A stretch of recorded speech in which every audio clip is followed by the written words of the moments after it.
Right. Okay, so Elena Cardone, thank you so much for taking the time to sit down with me and conversating with Yhorlife.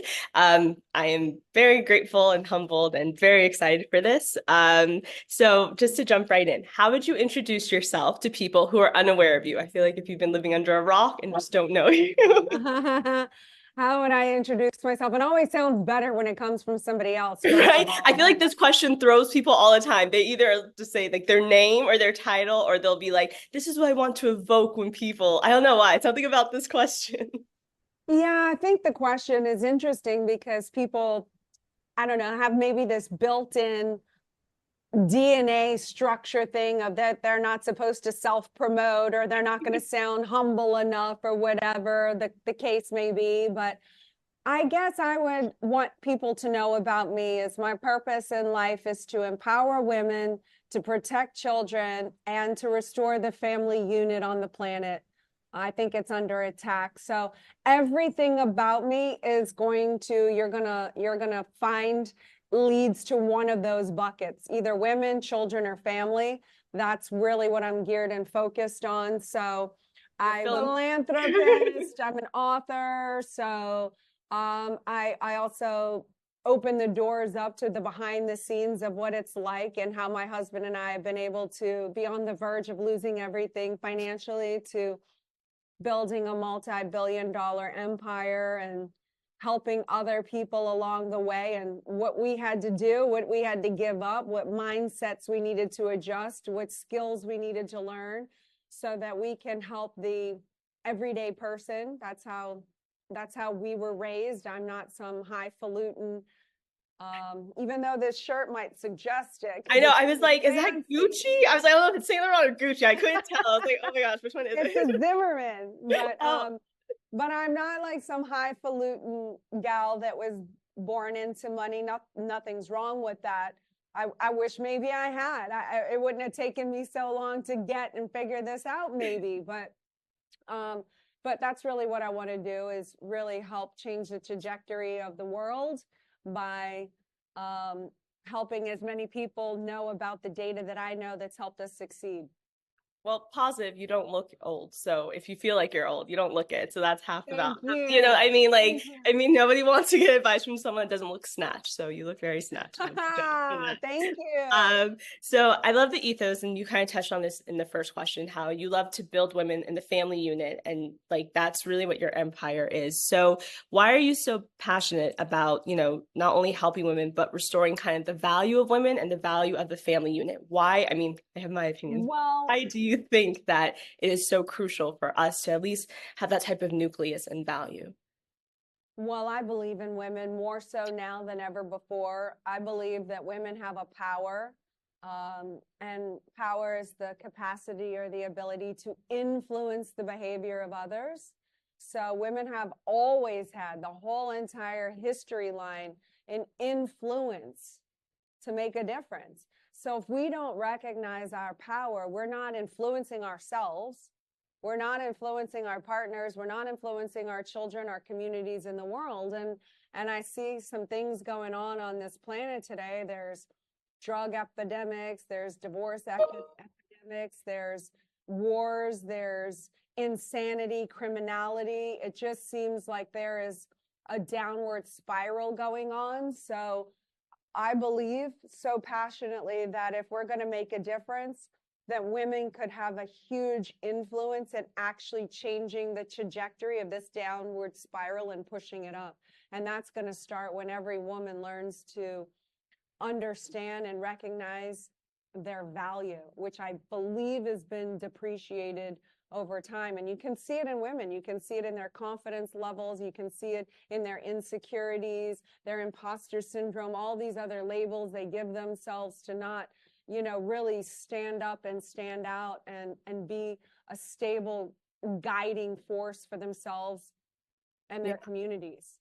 And where do you feel the woman is like either most celebrated and or devalued? Like where in your opinion do you see it? I would think Well, for me, consumerism in the sense of like our values have changed. yeah, We well, just care we're about purse versus education. And I feel like that for me is a big. wait, say that about the education piece? Oh, I said, my parents, they they drilled into us. It wasn't an option. You get educated. However, you go to school, you get educated, you constantly learn. And it wasn't about, your highlight of your existence shouldn't be a purse. And I don't know if it's because maybe they provided that for me, is why I'm like, oh, I love education. I love learning, and I have that go get me attitude. But you see it in just the trajectory of kind of how, what as a society, what we value. We give more credence to somebody that can, buy a purse, even if you just realize if you save it and you learn. I mean, but that's just my humblest opinion. But I Well, want to no, know. that's, I agree with you there. Yeah. That's really smart. Your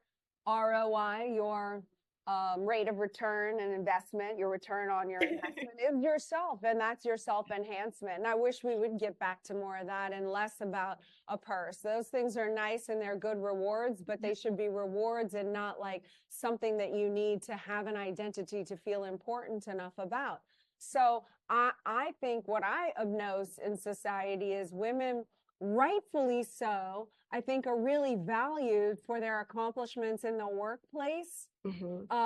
And I don't want that taken away. And so if you look at the history of women, in 1960, technically, women were allowed to open bank accounts without having a man having to co-sign. However, most banks throughout America refused to let a woman have a bank account, own a home, purchase a car, or anything without having their husband co-sign. Okay, so this is what happened for history of women, right?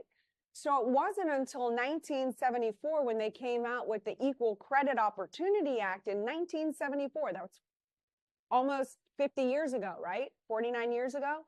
When they came out with that, that's when women could now be able to set up a loan. So you can imagine the hostility and anger that women felt because we were taught we had to stay with a husband in order to have a home. Mm-hmm. We weren't allowed to have a divorce. That didn't come until way later, in like, I forget exactly what year that was, but we couldn't leave an abusive husband. We had to depend on men. So we had this, and a lot of men aren't honorable. Let's face it. A lot of them are, but a lot of them aren't. Yeah. So we had, I believe, a lot of pent up aggression, hostility for having to deal with some of these scrupulous men who were cheating or abusive, and yet we felt stuck because we were, where would we go? We couldn't work. We couldn't have a home. We were kind of left out to the cold, so we had to suck it up. We weren't valued in the workplace.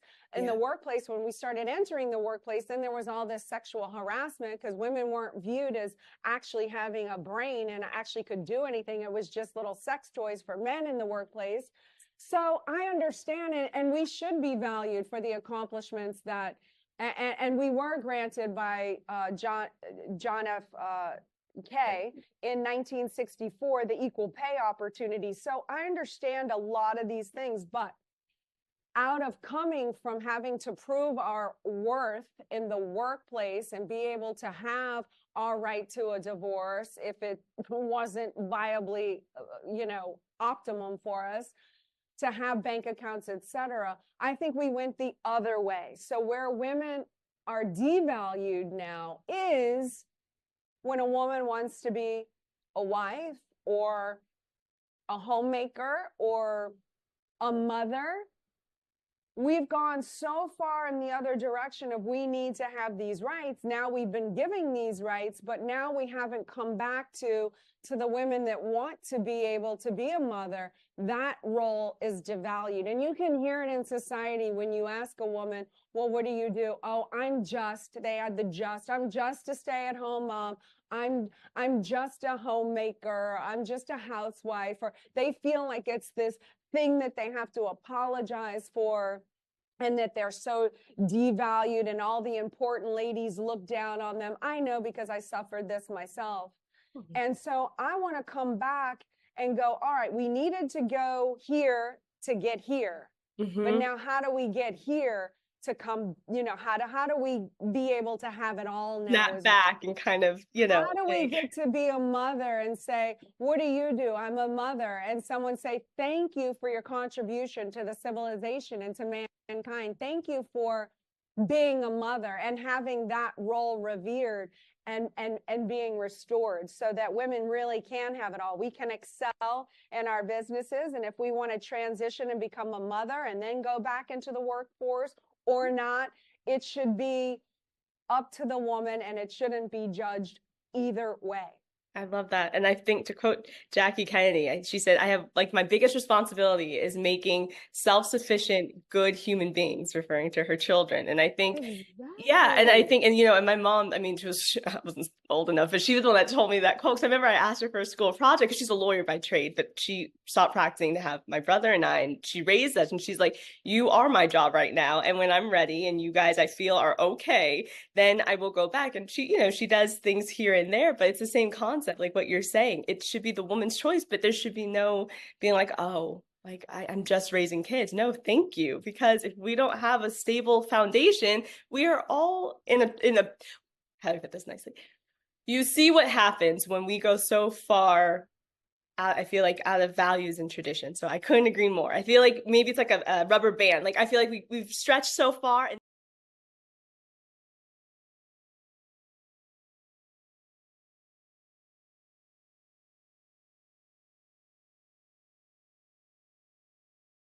We all have to be respectful yeah, but and we all want tolerant of love other and people's companion. viewpoints, etc. But you're right. I love your analogy of the rubber band snapping Yeah, back. we Like have to. That's what I we tell have myself to. because I'm just like, oh my gosh, I sit there and I'm like scrolling and I'm just like, gosh, am I an alien? Like, I can't be the only one thinking that there's nothing wrong with No, having but values and morals. that's the only thing the media is going to show you. So you do feel like an alien. You don't feel like other people are out there. You're scared to say it because you don't want to be on the hate list of women or not a good little feminist. I don't even know what So that means but anymore. but there are more people out there like us.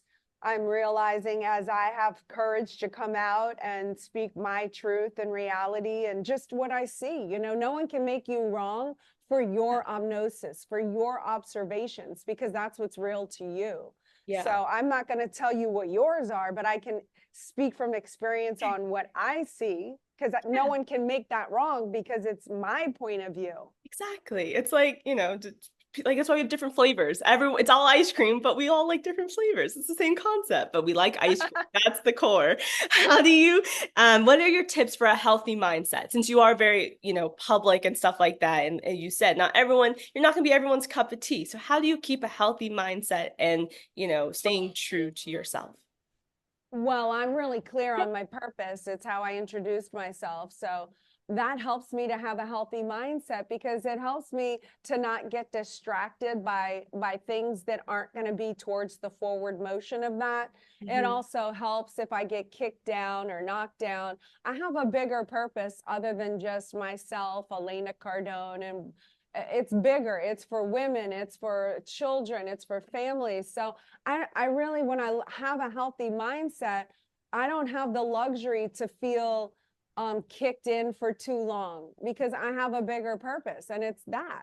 So I don't have the luxury to just have Elena hurt feelings because I got to get back up and like fight for all of us and encourage more people to fight for all of us and to fight for families and to fight to bring back family values and to fight back um, America and what it stands for. And so that's how I keep a healthy mindset with the purpose.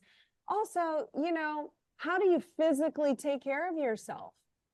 Yeah. Are you taking vitamins? Are you drinking water? Are you kind of doing a little bit of an exercise program? You don't have to go crazy, but are you consuming too much sugar? Sugar has very severe Sugar's detrimental. as bad as alcohol in Sugar is terms of the horrible. body. Like, and I am a chocolate addict. I'm not gonna lie, but I will do the cacao and like the 70%. I feel better about myself. But I also know like it Yeah, will kill brain fog, you. Mhm. energy, diabetes, like All the rotten things. teeth. I mean, all of this ramifications for sugar. Like, be able to take care of your body so that you're not confusing what you're feeling anxiety wise, which could be majorly contributed to by what you're eating and your health.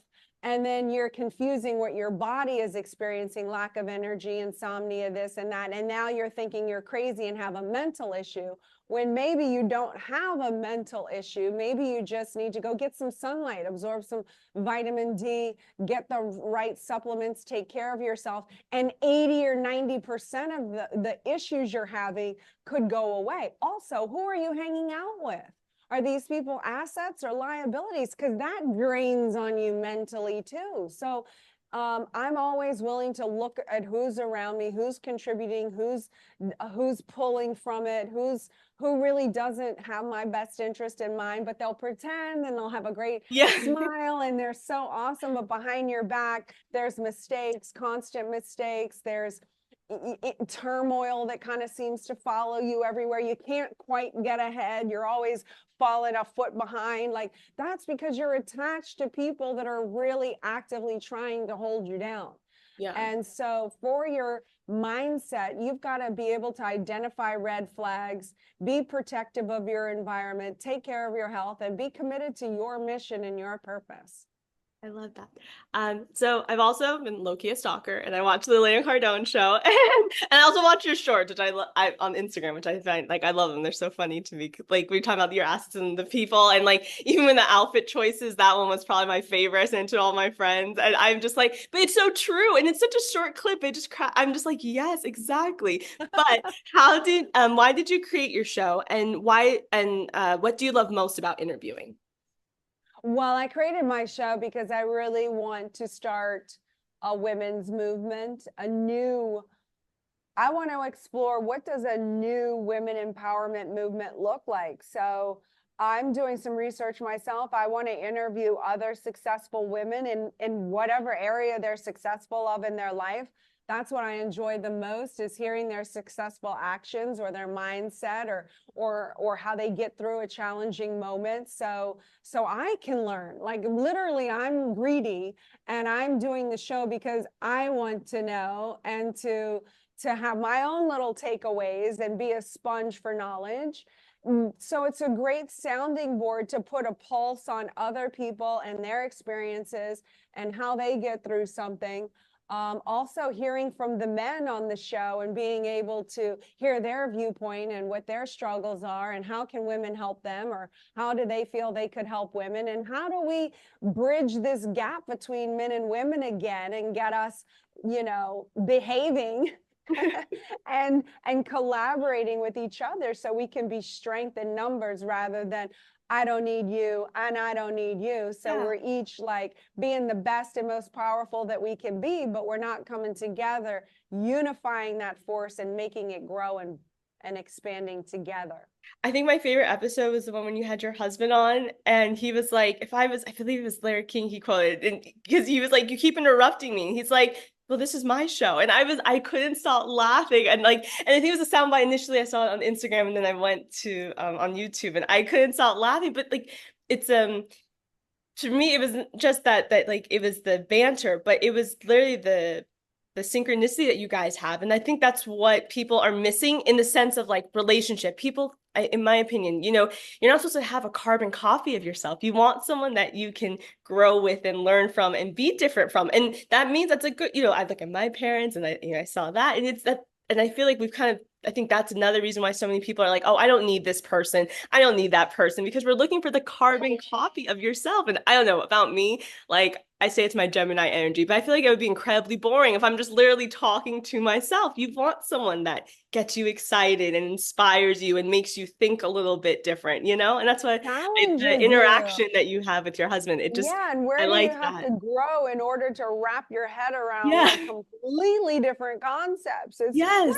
crazy. But I love it. But that you can tell you guys still enjoy each other's company and you work well together, but you're not carbon clones of each other, which Yeah, I we're think is not, such a nice. what's that, saccharine? Like, we're not like Just exactly. Yeah, sugary, like, we're exactly. definitely like a real deal, and we definitely butt heads, but But I you love that, and I think it's very.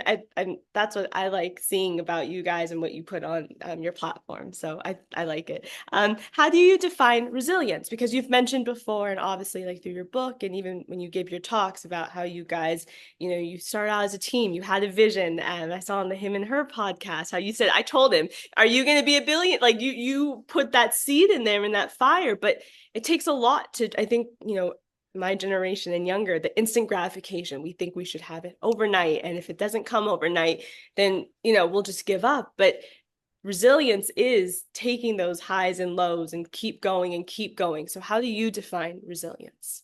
the same way. Okay. Resilience is really the ability to come back and keep going and continue and really figure out how to challenge yourself to solve the problem or come up with a solution to be able to pick yourself back up when you've been knocked down, confront life again, approach a different tactic, a different way, learn from the last knockdown, but don't be hindered by it. So resilience is learning from the knockdown, but still having the courage to face the future, having taken responsibility for what you did to create the knockdown so that you can go forward and prevent the next knockdown, but even get further ahead in the future. I love that. And so what would you define as like your most pivotal part in your journey? And like, did you ever feel like quitting? And if so, why Oh, did I feel like quitting like a lot of the time. Yes. I think that's normal. Well, it's normal for me. And that's one of the things I tried to stop doing is comparing myself to how I think I should be or how other normal people do it. And I just sort of came to the realization one day that I'm me and I process my things my way. And I have to stop comparing myself to the think I should. Somebody said one time, I heard them, I should do this, or they think I should do that, or the shoulds. And she said, stop letting people should on you. Stop shoulding on yourself. And that really stuck with me. But yeah, I guess one of my pivotal moments, and I talk about this a lot, was just the most severe one when I was 14 years old and had to witness my best friend.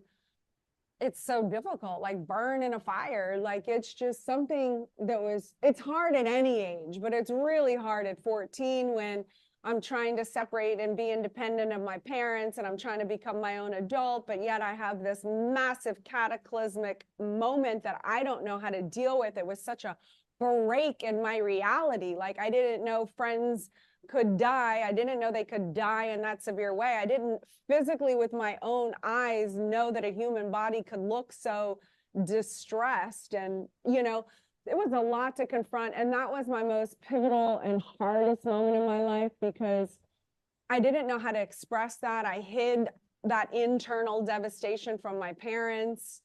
So I kept a lot of things inside. What happened is it revolted to numb the pain. I started drinking excessively and doing all kinds of drugs and being wild and crazy. And so I went down a dark path. I really wanted to give up. I didn't understand why she died. I lived. It was just a really confusing moment that I wasn't mature enough to deal with at that time. And it caused me years of pain and suffering. But I came back from that stronger and better and learned a lot from that circumstance in my life. Yeah. And, it's definitely made me stronger. That's it. And I think that's amazing. Like you don't have to wear the trauma in a sense. Like it can show itself, but like I think that's for me, like reading like your book and just even your platform. It's like you can experience things, but you don't have to wear it, if that makes sense. You can still It show does. up every day and be like, I don't know, I always want to say like the spirit of a child, like the exuberance and the excitement of life, even though you've experienced that. No one's discounting that. Of course you do. Everyone has, but you still want to start each day, hopefully, like something positive, something great is going to happen. And I think, you Yeah, show up and every it's day. you know, what you're saying is, yes, it's true. You can experience it, and you don't have to give up a decade or more of your life to wallowing in that misery. At the same time, for the circumstance, it's also okay to feel pain and to feel like an empty shell and still continue through life and not expect yourself to feel happy. Like, that circumstance doesn't require happy. It would be a miss emotion. If you're feeling happy when there's just been a death, a divorce, an upset, then that is a miss emotion because it doesn't make it make sense. Mm-hmm. However, you don't have to have that stop you. You can still do whatever activities you need to do to physically move forward. Just understand psychologically that you are going to feel sad, but you can still give a speech. You can still help a life.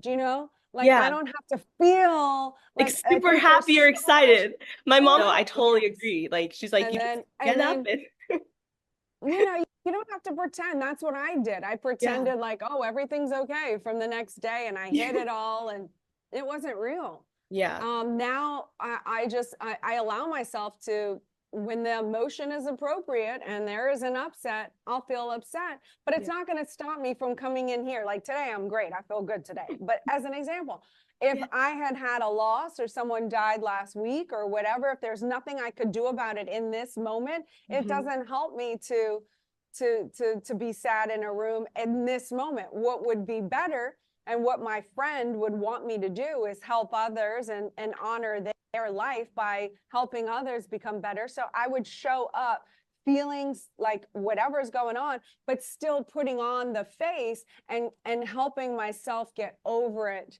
faster if you can. Yeah, I love that. So we kind of talked about clothing a little bit earlier, but what are 3 staples of clothing that make you feel the most confident? Staples. Yes.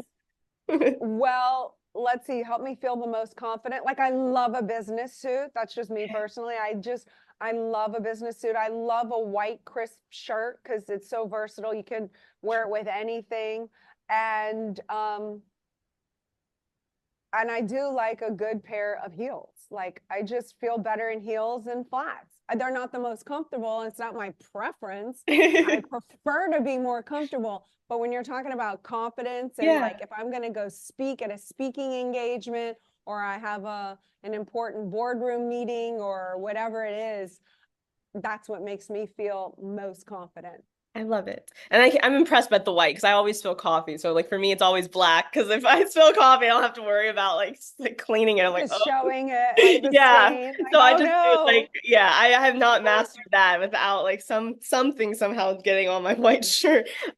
What are some of the most rewarding parts of your job? Oh man, the most rewarding parts are seeing people's lives change, seeing that. I mean, I don't even know how to describe it. For my spiritual bank account, and when I hear success stories of people that have come in and been affected by either grants, work, or mine, or something that they heard, or they applied something, and it made a difference in their life, either financially or with their relationship. Um, there's just no better reward. It's like, wow, this is real. Like it's just, I don't even know how to describe it in words, to feel like I helped somebody else be better or do You made better a in life. difference in real time and you can see Like, it. I Like, made a difference. Yeah, like little old Elena from New Orleans, Louisiana, that had all these problems. Their life was a disaster for me for so long.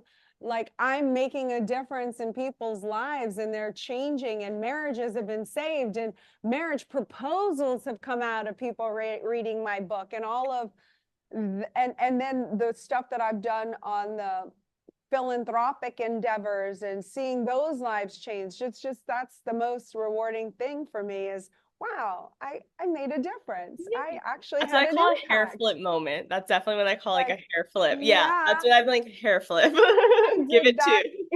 to. Well, they did that. They did that. I didn't do that, but at But you were least just I like had the influence. That's what exactly. That's the best way I to had say it. influence, the That little capacity or the spark. You ability gave the to spark with the exactly. little hair flip sign. And then the last, and I say most fun question, what is your favorite way to unwind?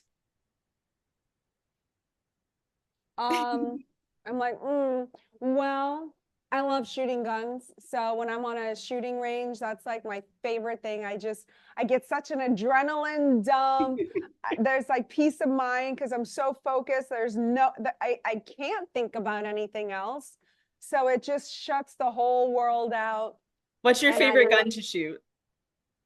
oh, that's hard. I like a rifle, like an AR. Okay. Oh my That's God. like one of my That's favorite. my But brother's I have favorite. I'll do like a Walter PPK. I'll do like the cute little one. My brother has like my brother. Well, in my grandpa was one of my grandpas. He was a cop, a top cop. So we it's not like we're just gun nuts. It runs in the family. Like he taught us and the whole bit. But my brother loves an AR. I'm more like either like the 40, like the little Smith and Wesson, like the small one, or the Walter PPK. I'm just like that's cute. It's enough. It won't hit back, and I don't have to worry about a bruise in the morning. But yeah, I love it. It's kind of almost like transcend it because you have to focus because if you don't, something could happen. So I totally get that. right. And do you No, like reading?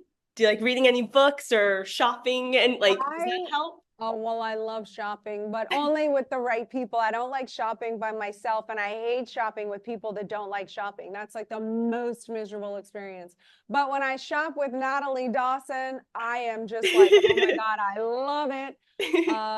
Yeah, but reading books, I don't actually love to read books, but I love to listen to books on audio. It's something I wake up early before the rest of the family. That's a total Zen moment for me. I bounce on my Pilates ball, I listen to the book, Yeah.